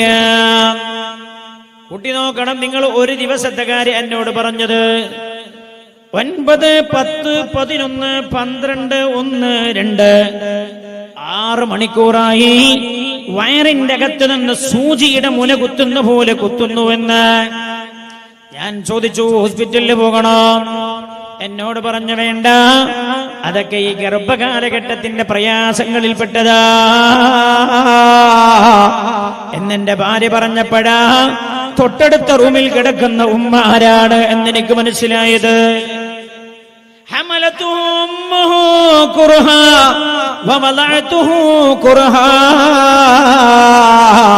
അല്ലാഹുവിന്റെ ഖുർആനാ പറഞ്ഞു തരുന്നത്. ഒരു 5-10 മിനിറ്റ് കൊണ്ട് ഈ ഗർഭകാലഘട്ടത്തിന്റെ പ്രയാസം പറഞ്ഞു തീർക്കാവതല്ല. ഈ നിക്കട്ടത് പറഞ്ഞു തരാനും കഴിയില്ല. ഒരു ഗൈനക്കോളജിസ്റ്റിനെ കൊണ്ടുവരണം, എന്നാ തന്നെ ഗൈനക്കോളജിസ്റ്റിന് പൂർണ്ണമായി പറയാൻ കഴിയുന്ന എനിക്ക് അഭിപ്രായമില്ല. ഗർഭകാലഘട്ടത്തിന്റെ പ്രയാസം അല്ല പറയാൻ. നീ നിന്റെ ഉമ്മയോട് അരുതാത്തത് പറയുമ്പോ നീ അത് ഓർക്കണം കേട്ടോ, നീ അത് ഓർക്കണേ എന്ന്. എന്റെ ഭാര്യ ഗർഭിണിയായി, എനിക്ക് എന്റെ ഭാര്യന്റെ അല്ലേ പറയാൻ കഴിയുള്ളൂ. നിങ്ങളുടെ ഭാര്യമാരെ നിങ്ങൾക്കറിയല്ലോ, ഇവളിങ്ങനെ ഇടയ്ക്ക് വലത്തുഭാഗത്തേക്ക് കുറെ സമയം ചെരിഞ്ഞു കിടക്കും. ചെരിഞ്ഞു കിടന്ന് പിന്നെ ഇടത്തുഭാഗത്തേക്ക് ചെരിഞ്ഞു കിടക്കാൻ എഴുന്നേറ്റ് ഇരുന്നാ പിന്നെ ചെരിഞ്ഞു കിടക്കുന്നത്. ഞാൻ അവളോട് ചോദിച്ചു, നീ എന്താ ഈ രാത്രി ഇങ്ങനെ എഴുന്നേറ്റിരിക്കണത്? അപ്പൊ എന്നോട് പറഞ്ഞു, ഞാൻ എഴുന്നേറ്റിരിക്കുകയില്ല, കുറെ സമയമായില്ലേ വലതുഭാഗത്തേക്ക് ചെരിഞ്ഞു കിടക്കുന്നു, ഇനിയൊന്ന് ഇടതുഭാഗത്തേക്ക് ചെരിഞ്ഞു കിടക്കാനാ. അപ്പൊ ഞാൻ ചോദിച്ചു, എന്തിനാ നീ എഴുന്നേറ്റിരിക്കുന്നത്? അപ്പോഴാ ഉമ്മയായിരുന്നു ഒന്നുകൂടെ ബോധ്യപ്പെട്ടത്. എന്നോട് പറഞ്ഞു, അതേ കിടപ്പിൽ തന്നെ തിരിഞ്ഞും മറിഞ്ഞും കിടന്നാൽ നമ്മുടെ ഗർഭത്തിലിരിക്കുന്ന കുട്ടിക്കത് അപായമാണ്. ആലോചിക്കണം നിങ്ങൾ, 10 മാസവും എന്റെയും നിങ്ങളുടെയും ഉമ്മ കിടന്നത്. എനിക്കും നിങ്ങൾക്കും അപായമുണ്ടാകരുത്, അപകടമുണ്ടാകരുത്. ഓരോ അടക്കങ്ങളും അനക്കങ്ങളും എനിക്കും നിങ്ങൾക്കും ഗുണകരമാകണേ എന്ന് കരുതിയ. ഞാൻ ഇപ്പോഴും ഓർക്കണ ഒരു രംഗുണ്ട്. ഞാൻ എന്റെ മട്ടന്നൂരിലെ പള്ളിയിൽ ഇരിക്കുകയാണ്. എന്റെ മഹല്ലുകാരില്ല, അടുത്ത പ്രദേശത്തുള്ള മഹല്ലുകാരാ. ഞാൻ ഇപ്പോഴും ആ ചെറുപ്പക്കാരെ എന്റെ കൺമുമ്പിൽ ഇങ്ങനെ കാണുന്ന പോലെ ആ 2 ചെറുപ്പക്കാരന്റെ റൂമിലേക്ക് കയറി വന്നു.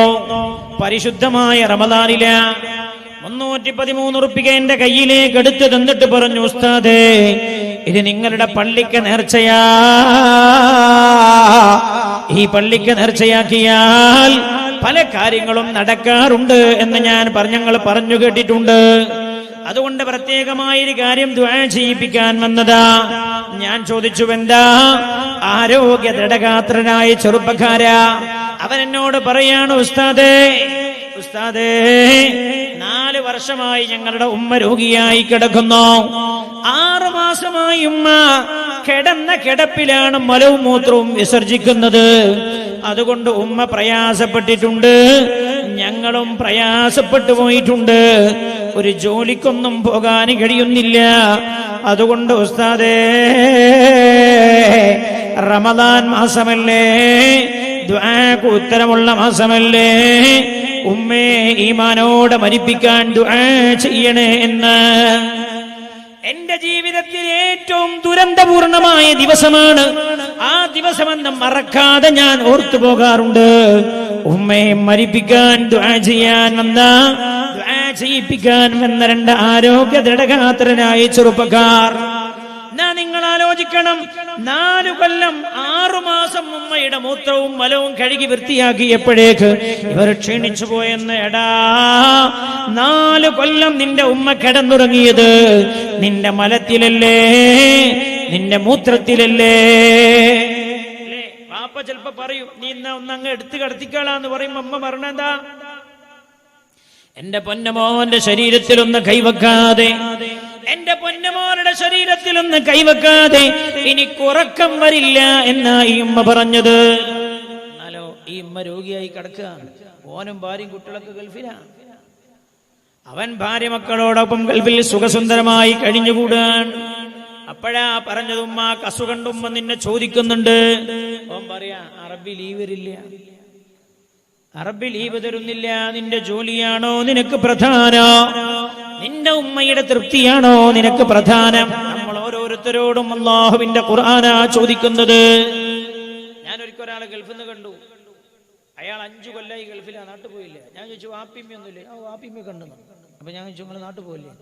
5 കൊല്ലത്തിൽ എപ്പോഴെങ്കിലും ഒരിക്കൽ 1-2 ദിവസത്തിന് പോയി വരുന്നു. ഞാൻ ചോദിച്ചാൽ എന്താ അങ്ങനെ? എന്നോട് ഞാൻ, ഫാമിലി ഇവിടെ അല്ലേ, പിന്നെ നാട്ടിൽ പോകണമെന്നില്ലല്ലോ. അവൻ ഭയങ്കര ഗമേല പറഞ്ഞ, ഫാമിലി ഇവിടെ അല്ലേ, പിന്നെ നാട്ടിൽ പോകണമെന്നില്ലല്ലോ. ഞങ്ങൾ ആലോചിക്കേണ്ട ഒരു സംഗതി ഉണ്ട്. ഞാൻ 16 കൊല്ലം മുമ്പ് എൻ്റെ ആദ്യത്തെ ഹജ്ജിന് പോണ സമയത്ത് ഞാൻ എൻ്റെ ഹജ്ജിനുള്ള ഇഹ്റാമിൻ്റെ തുണിയും കാര്യമായിട്ട് മാത്രമല്ല പോയി. അന്നൊരു വാപ്പ എൻ്റെ കയ്യിൽ ഒരു കത്തേൽപ്പിച്ചിരുന്നു. ആ വാപ്പ കഴിഞ്ഞ കൊല്ലം മരിച്ചുപോയി. ആ വാപ്പ കഴിഞ്ഞ വർഷം മരിച്ചുപോയി. ആദ്യത്തെ ഹജ്ജിന് ഞാൻ പോകാനൊരുങ്ങുമ്പോഴാണ് ഒരു വാപ്പൻ്റെ റൂം വന്നു. അയാളൊരു കത്ത് എന്നിട്ട് പറഞ്ഞു, ഉസ്താദേ നിങ്ങൾ മക്കത്ത് ഹജ്ജിന് പോയില്ലേ? ഞാൻ ആദ്യമായിട്ട് ഹജ്ജിന് പോകാം, എനിക്കത് പിടിപാടൊന്നുമില്ല മക്ക. എന്നോട് പറഞ്ഞു, ഇതെന്റെ മോനുള്ള കത്താണ്. ഞാൻ അപ്പോൾ അയാളോട് പറഞ്ഞു, പഠിച്ചോനെ നിങ്ങളെ മോനെ എവിടെ നിങ്ങൾക്ക് അറിയില്ലല്ലോ. എന്നോട് ഞാൻ, ഉസ്താദേ ഇതിന്റെ പുറത്തൊരു നമ്പർ എഴുതിയിട്ടുണ്ട്, നിങ്ങൾ മക്കയിൽ ചെന്ന ആദ്യത്തെ ഉംറയൊക്കെ കഴിഞ്ഞ് നിങ്ങൾ ക്ഷീണമൊക്കെ മാറിയതിന് ശേഷം ഉസ്താദ് ഈ കത്തൊന്നെടുക്കുക. എന്നിട്ട് ഈ കത്തിന്റെ പുറത്തൊരു നമ്പറുണ്ട്, ആ നമ്പറിൽ ഒന്ന് വിളിക്കണം, അതെന്റെ മകനാണ്. ആ മോൻ ഈ കത്ത് കൊടുക്കണം. ആയിക്കോട്ടെ, ഞങ്ങൾ ചെയ്തോളാം. ഇയാൾ റൂമിൽ നിന്ന് പുറത്തിറങ്ങിയാൽ പിന്നെ റൂമിന്റെ അകത്തേക്ക് തന്നെ കയറി. റൂമിന്റെ അകത്തേക്ക് കയറിയിട്ട് പിന്നെയും അയാൾ എന്നോട് പറയാൻ, ഞാൻ നിങ്ങളോട് പറയണ്ടേന്ന് ഇങ്ങനെ ആലോചിച്ചു, പിന്നെ എനിക്ക് പറയലാൻ നല്ലതെന്ന് തോന്നിയോട് കയറിയതാ. ഞാൻ ചോദിച്ചു, എന്താ? എന്നോട് പറഞ്ഞു, ഉസ്താദേ ആ കത്തിൽ ഞാൻ എഴുതിയത് എന്റെ മോൻ ആദ്യം ജോലിക്ക് പോയി മക്കത്ത്. 2 കൊല്ലം കഴിഞ്ഞ് 2 കൊല്ലം കഴിഞ്ഞ് അവൻ വന്നു. ഞങ്ങൾ നല്ലൊരു കല്യാണം ചെയ്ത് കൊടുത്തു. 5 മാസം നിന്നു, പിന്നെ തിരിച്ചുപോയി. തിരിച്ചുപോയതിന്റെ 6 മാസം കഴിഞ്ഞിട്ട് പിന്നെയും വന്നു. ആദ്യത്തെ തവണ പോയിട്ട് 2 കൊല്ലം കഴിഞ്ഞിട്ടാണ് വന്നത്. കല്യാണം കഴിച്ചു പോയി. 6 മാസം കഴിഞ്ഞപ്പോൾ വന്നു. അവന്റെ ഭാര്യന്റെ പാസ്പോർട്ടൊക്കെ ശരിയാക്കിയിട്ട് അവൻ തിരിച്ചുപോയി. പിന്നെ 2 മാസം കഴിഞ്ഞ് പിന്നെയും അവൻ തിരിച്ചു വന്നു. അവന്റെ ഭാര്യനെ കൂട്ടിപ്പോയി. ഈ വാപ്പ പറയാം, പോയിട്ട് 5 കൊല്ലമായി ഉസ്താദേ. ഓൻ അവിടെ ഒരു കുട്ടിയൊക്കെ ഉണ്ടായിരുന്നു, ഞങ്ങളോട് പലരും പറഞ്ഞു. ഓൻ ഇതുവരെ വീട്ടിലൊന്നും വന്നിട്ടില്ല. ഓന് ഞങ്ങളെ കാണാൻ പോതില്ലെങ്കിലും ഞങ്ങൾക്ക് അവനെ കാണാൻ പോതിയുണ്ട്. അതുകൊണ്ട് ഉസ്താദ് ഓനോടൊന്ന് വരാൻ പറയണം. ഓൻ്റെ അമ്മ എന്നും കരച്ചിലാണ്. 10-32 വയസ്സുള്ള ചെറുപ്പക്കാരനെ വിളിച്ച് കരയാണ്. ഉമ്മയെന്നും കരച്ചിലാണ്, അതുകൊണ്ടൊന്ന് വരാൻ പറയണേ എന്ന് ആ വാപ്പ കഴിഞ്ഞ വർഷം മരിച്ചുപോയി. വാപ്പ പറഞ്ഞൊരു വർത്താനുണ്ട്, ഉസ്താദേ ടിക്കറ്റിന് അവന് പൈസ ഇല്ല എങ്കിൽ ഞാൻ ആരോടെങ്കിലും കടം വാങ്ങി കൊടുത്തോളും, എന്നാലും മോനെ ഒന്ന് കാണാൻ ആഗ്രഹം കൊണ്ടാ വരാൻ പറയണേ എന്ന്. അതാണ് വാപ്പ. ആ ആളുടെ പേരാണ് ഉമ്മ. ആ ആളുടെ പേരാണ്. ഞങ്ങൾക്കൊരു അനുഭവം ഉണ്ട്. ഒരു ഉമ്മാക്കെതിരെ 50 കേസ് കൊടുത്ത ഒരു മോൻ. ഞാൻ അവസാനിപ്പിക്കും. എന്തുകൊണ്ട് അള്ളാഹു പറഞ്ഞു തരുന്നുണ്ട്. ഒരു ഉമ്മാക്കെതിരെ 50 കേസ് കൊടുത്തൊരു മോൻ ആ പ്രശ്നം പരിഹരിക്കാൻ വേണ്ടി ചർച്ചയ്ക്കിരുന്നു. മോനോട് ചോദിച്ചു, മോനെ ഈ പ്രശ്നമൊക്കെ തീർന്നല്ലോ നിന്റെ ഉമ്മയായിട്ട്, എന്താണ് ആ പ്രശ്നത്തിന് നമ്മൾ പരിഹാരം കാണുന്നത്? അപ്പം പറഞ്ഞു, അവിടെയുള്ള ബിൽഡിംഗ് എനിക്ക് എഴുതി തരണം, അവിടെയുള്ള 5 ഏക്കർ സ്ഥലം എനിക്ക് എഴുതി തരണം, ഇവിടുത്തെ 2 ഏക്കർ എനിക്ക് വേണം, അവിടുത്തെ 1 ഏക്കർ, ഒരുപാട് ഡിമാൻഡാണ്. ഈ ഉമ്മയുടെ അടുത്ത് ചെന്നിട്ട് ഉമ്മയോട് ചോദിച്ചു, ഉമ്മ ഈ വിഷയം പരിഹരിക്കാൻ നിങ്ങൾ കാണുന്ന പരിഹാര മാർഗമേത് എന്ന്. അപ്പോഴാ ആ ഉമ്മ പറഞ്ഞത്, ഒന്നും വേണ്ട, അവൻ എനിക്കെതിരെ 50 കേസ് കൊടുത്തിട്ടുണ്ട്, 12 കൊല്ലമായി അവന്റെ നാവ് കൊണ്ട് ഉമ്മ എന്നവൻ എന്നെ വിളിച്ചിട്ടില്ല. അതുകൊണ്ട് അവൻ ഈ വീടിന്റെ പടിയിലൊന്ന് വന്ന് ഉമ്മ എന്നവൻ എന്നെ വിളിച്ചാൽ അവൻ എനിക്കെതിരെ കൊടുത്ത 50 കേസും ഞാൻ പൊരുത്തപ്പെട്ടു കൊടുക്കുമെന്ന്. അറിയിക്കണം, ഇതാണ് ഉമ്മ. ആ ആളുടെ പേരാ ഉമ്മ. ആ ആളുടെ പേരാണ് ഉമ്മ എന്ന് മഹാനായ നബിയുനാ റസൂലുള്ളാഹി സ്വല്ലല്ലാഹു അലൈഹി വസല്ലമ തങ്ങളുടെ അടുത്ത് അല്ലാഹുവിന്റെ ഹബീബിനെ ഇതൊക്കെ കേൾക്കണേ ഒളിച്ചോടി പോവാ. കോടതി ചെല്ലുക, ജഡ്ജി ചോദിക്കുക, മോളെ നീ ഓൻ്റെ കൂടെ പോണോ, എൻ്റെ ഉപ്പിമ്മി അത് അവിടെ പോകണമെന്ന് ചോദിക്കും. ഓലെ കൂടെ പോകണോ ചോദിക്കുമ്പോൾ പറയാം, സാറേ അങ്ങനെ ഒരു തന്തിയും തല്ലിയൊന്നും എനിക്കില്ല. ആരാ പറയണത്? ഈ സമുദായത്തിന്റെ മക്കളെ. തലശ്ശേരി കോടതിയിൽ വെച്ചല്ലേ ഒരു മോൾ പറഞ്ഞത്, സർ അങ്ങനെ ഒരു വാപ്പ എനിക്കില്ല സർ, അങ്ങനെ ഒരു ഉമ്മ എനിക്കില്ല സർ എന്ന് ഈ സമുദായത്തിന്റെ മക്കളല്ലേ വിളിച്ചു പറഞ്ഞത്. ആരാണ് എന്റെ പെങ്ങളെ ഉമ്മ, ആരാണടി ഉപ്പ? അള്ളാഹുവിന്റെ ഖുർആൻ കൃത്യമായി പറഞ്ഞു പഠിപ്പിച്ചു തരുന്നുണ്ട്. അതുകൊണ്ട് ഞാൻ ഓർമ്മപ്പെടുത്തുക, ഞാൻ അവസാനിപ്പിക്കുക, ഞാൻ പറഞ്ഞ സമയമായി. ദ്വായിലേക്ക് കടക്കാൻ പോവാ. വിഷയം തീർന്നിട്ടൊന്നുമില്ല. റമദാന്റെ മുന്നൊരുക്കമായി ചെയ്യേണ്ട കുറെ കാര്യങ്ങളിൽ പ്രധാനപ്പെട്ട ഒന്ന് ഇതന്നെ. ഒന്ന് ഇതാണ്. ഒരു 5-6 കാര്യങ്ങളുണ്ട്. ഇതിലേക്കൊന്നും ഞാൻ കടക്കുന്നില്ല, സമയമില്ലാത്തതുകൊണ്ട്. എല്ലാം കൂടി കപകുപ പറയണ്ടല്ലോ എന്ന് കരുതിയാണ്. അള്ളാഹു സുബ്ഹാനഹു വ തആല ഈ കൊല്ലത്തെ റമദാൻ അനുകൂലമായ റമദാനാക്കി തരട്ടെ. പുണ്യനബിയുടെ സന്നിധിയിൽ ഒരു സഹാബി വന്ന് ഒറ്റ ചരിത്രത്തോട് പറഞ്ഞ് ഞാൻ അവസാനിപ്പിച്ചു. ഹബീബായ നബിയുനാ റസൂലുള്ളാഹി സല്ലല്ലാഹു അലൈഹി വസല്ലമ തങ്ങളുടെ സന്നിധിയിൽ ഒരു സഹാബി വന്നുകൊണ്ട് പറഞ്ഞു, നബിയേ ഇന്നലി ഉമ്മ, ഉമ്മയെ കുറിച്ചാ പരാതി, എനിക്കൊരു ഉമ്മണ്ട് നബിയേ. ഉംഫിഖു അലൈഹാ, എന്റെ ഉമ്മായുടെ ചെലവെല്ലാം വഹിക്കുന്നത് ഞാനാണ് നബിയേ. എന്റെ ഉമ്മായുടെ ചെലവ് വഹിക്കുന്നത് മുഴുവനും ഞാനായ റസൂലല്ലാഹ്. എന്റെ ഉമ്മാക്ക് വേണ്ടതെല്ലാം ചെയ്തു കൊടുക്കുന്നതും ഞാനാ നബിയേ. പക്ഷേ വഹിയ തുദീനി ബിലിസാനിഹാ, എന്നെ നാവ് കൊണ്ട് വല്ലാതെ വേദനിപ്പിക്കുന്നു എന്റെ ഉമ്മയാ റസൂലല്ലാഹ്. പലർക്കും പറയാനുള്ളൊരു പരാതിയാണ്. ചില സ്ഥലത്ത് വേദനയൊക്കെ പോയ പറയും, അത് എവിടെ വരുന്ന മൂല്യമാരൊക്കെ മാതാപിതാക്കളുള്ള കടപ്പാടാ പറയില്ലേ, മക്കളോടുള്ള കടപ്പാടൊന്ന് പറയുമെന്നുള്ളത്. ചിലർ പറയും വിഷയൊക്കെ അങ്ങനെ കൊടുത്തിട്ടുണ്ടെങ്കിൽ ഉസ്താദ് എൻ്റെ ഉമ്മ ഞാനുമായിട്ട് ശരിയില്ല, അതുകൊണ്ട് നിങ്ങൾ ഈ വയലിൻ്റെ ഇടക്കൊന്നും മെല്ലെ മക്കളോട് നല്ല നിൽക്കണം എന്ന് പറഞ്ഞു കൊടുക്കണം കേട്ടോ. അള്ളാഹുവിന്റെ ഹബീബിന്റെ സന്നിധിയിൽ ഒരു ഉമ്മയെ കുറിച്ച് പരാതി, എന്താ പ്രശ്നം? പലർക്കും ഉണ്ടാവും പറയാൻ, ഈ ഉമ്മന്റെ നാവ് ശരിയില്ല. ഇതാണ് ഈ സഹാബി പറഞ്ഞത്. വഹിയ തുദീനി ബിലിസാനിഹാ, ഉമ്മ അവരുടെ നാവ് കൊണ്ട് എന്നെ വല്ലാതെ ബുദ്ധിമുട്ടിക്കുന്നുവെന്ന് ഹബീബായ നബിയുനാ റസൂലുള്ളാഹി സല്ലല്ലാഹു അലൈഹി വസല്ലമ തങ്ങളോട് ഈ സ്വഹാബി പറഞ്ഞു, നബിയേ അതുകൊണ്ട് എന്റെ ഉമ്മായുടെ സ്വഭാവം ഒന്ന് നന്നാവാൻ അങ്ങൊന്ന് വിളിച്ച് ഉപദേശിക്കണേ യാ റസൂലല്ലാഹ്, ഞാൻ എന്ത് ചെയ്യണം നബിയേ എന്ന് ഈ സ്വഹാബി ചോദിച്ചപ്പോഴാ അല്ലാഹുവിന്റെ ഹബീബ് പറഞ്ഞത്, ലൗ ഖതഅത ലഹമക, നിന്റെ ഉമ്മ ഒരു കത്തിയെടുത്തോ, എന്നിട്ട് നിന്റെ ശരീരത്തിൽ നിന്ന് നിന്റെ മാംസങ്ങൾ ഇങ്ങനെ കഷ്ടമായി അരിഞ്ഞെടുത്തു. നല്ല കേൾക്കണേ, ഉമ്മാനെ കുറിച്ചും വാപ്പാനെ കുറിച്ചും പരാതി പറഞ്ഞ മനുഷ്യന്മാരുണ്ട്. എന്താ ഒരു പറയാ, സാറേ നിങ്ങൾ പറഞ്ഞ കൂട്ടത്തിലൊന്നുമല്ല എന്റെ അമ്മ, എന്റെ അമ്മാന്റെ നാവാദ്യം അടക്കാൻ കഴിയണം, എന്നാലേ എന്റെ കുടുംബത്തിൽ ഒരു മണ്ടാവുള്ളൂ എന്നൊക്കെ പറയും. മിണ്ടരുതടാ, മിണ്ടാൻ പാടില്ല. നിന്റെ ഉമ്മാക്കെതിരെ ഉപ്പാക്കെതിരെ പറയാൻ നിനക്ക് അവകാശമില്ല എന്ന് അല്ലാഹുവിന്റെ ഹബീബ് ഈ സ്വഹാബിയോട് പറയുകയാണ്. ലൗ ഖതഅത ലഹമക, നിന്റെ ഉമ്മ ഒരു കത്തിയെടുത്തിട്ട് നിന്റെ ശരീരത്തിന്റെ മാംസഭാഗങ്ങൾ ഇങ്ങനെ മുറിച്ചെടുത്തു എന്ന് വിചാരിക്കുക, എന്നാൽ പോലും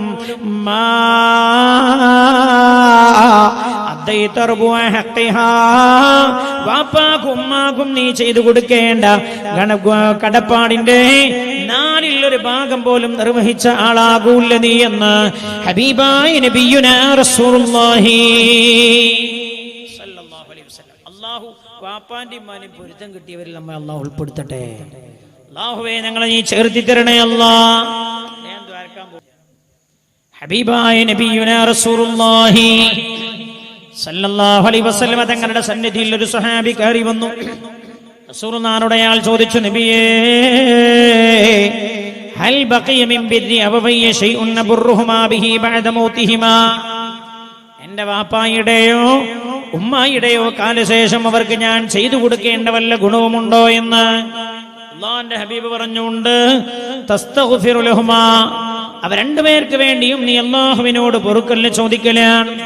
വതദുലഹുമാ, നീ അവർ രണ്ടുപേർക്ക് വേണ്ടിയും ദുആ ചെയ്യലാണ്. വതതസദ്ദഖ അൻഹുമാ, അവർ രണ്ടുപേരുടെയും പേരിൽ നീ സ്വതക്ക ചെയ്യലാണ് അവരുടെ മരണശേഷം. വതസിലു ബിർറുഹുമാ വഅസ്തിഖാഅഹുമാ, അവ രണ്ടുപേരുടെയും കുടുംബവും അതേപോലെ സൗഹൃദ ബന്ധവുമായുള്ള ബന്ധം നീ ചെറുക്കലാണ്. പഴയ കാലത്തെ മനുഷ്യന്മാരൊക്കെ ചെയ്തിരുന്നു. വാപ്പയമ്മയെ മരിച്ചു കൊല്ലം പൂർത്തിയാണ സമയത്ത് വാപ്പാന്റെ അല്ലെ ഉമ്മാന്റെ ചങ്ങായിമാര് കുടുംബക്കാരൊക്കെ വിളിച്ചൊരു ഭക്ഷണം കൊടുത്തു അവരോട് ദ്വാരിപ്പിച്ചിട്ട് വിടും, അതുപോലെ സന്തോഷിപ്പിച്ചു വിടും. അത് വാപ്പാക്കും ഒക്കെ അതിന്റെ ഗുണം കിട്ടും. അതിന് നമ്മൾ ആണ്ട് എന്ന് പറഞ്ഞപ്പോൾ ആരോ ചോദിച്ചു ആണ്ട് ഖുർആനിലുണ്ടോ? പിന്നെ ചോദിച്ചു അടുത്ത ചോദ്യം. എന്നാ ആണ്ട് എന്ന് വരക്കണ്ട, വെള്ളിയാഴ്ച രാവെന്ന് വെച്ചാൽ ഇതൊരു സ്വാലിഹായ കർമ്മമാണത്, ഹദീസിൽ പഠിപ്പിച്ചിരിക്കുന്നത്. അതേ വാപ്പാക്കും ഉമ്മാക്കും സദഖ ചെയ്യാം. പഴയ കാലത്തൊക്കെ കേട്ടില്ല ഞങ്ങൾ, പള്ളിപ്പണിയാണെ പറയും എൻ്റെ വാപ്പാന്റെ പേരിൽ 1,00,000 പള്ളിക്ക്, എന്റെ ഉമ്മായുടെ പേരിൽ 1,00,000 പള്ളിക്ക്, ഞാൻ ഉമ്മാക്കും വാപ്പാക്കൊക്കെ സദഖ ചെയ്യാം. അല്ലാഹുവേ ഈ സദസ്സ് ഞങ്ങൾ ഉമ്മായുടെ ഉപ്പായുടെ പേരിൽ സമർപ്പിച്ച സദസ്സാ റബ്ബേ, നീ ഖബൂൽ ചെയ്യണേ അല്ലാ, നീ സ്വീകരിക്കണേ റബ്ബേ, ദുആക്ക് ഉത്തരമുള്ള സദസ്സാക്കി തരണേ അല്ലാ. അതുകൊണ്ട് ഞാൻ അവസാനിപ്പിക്കുകയാണ്, ദുആയിലേക്ക് കടക്കാൻ പോവാൻ. ഏറ്റവും നല്ലൊരു സദസ്സിലാണ് നമ്മളുള്ളത്. ആദരണീയനായ വാപ്പുട്ടി ഹാജി 20 സെന്റ് സ്ഥലം പട്ടിക്കാട് ജാമിയ നൂരിയ അറബിക് കോളേജിന്റെ ഒരു സഹസ്ഥാപനമായി ഇവിടെ നടക്കാൻ പോകുന്ന ദീനിന്റെ വിദ്യ പഠിപ്പിക്കപ്പെടുന്ന ഈ സംരംഭത്തിന് വേണ്ടി സ്വതക്ക ചെയ്തിരിക്കുകയാണ്. അൽഹംദുലില്ലാഹ്. മൂപ്പര് സ്ഥലം തന്നു.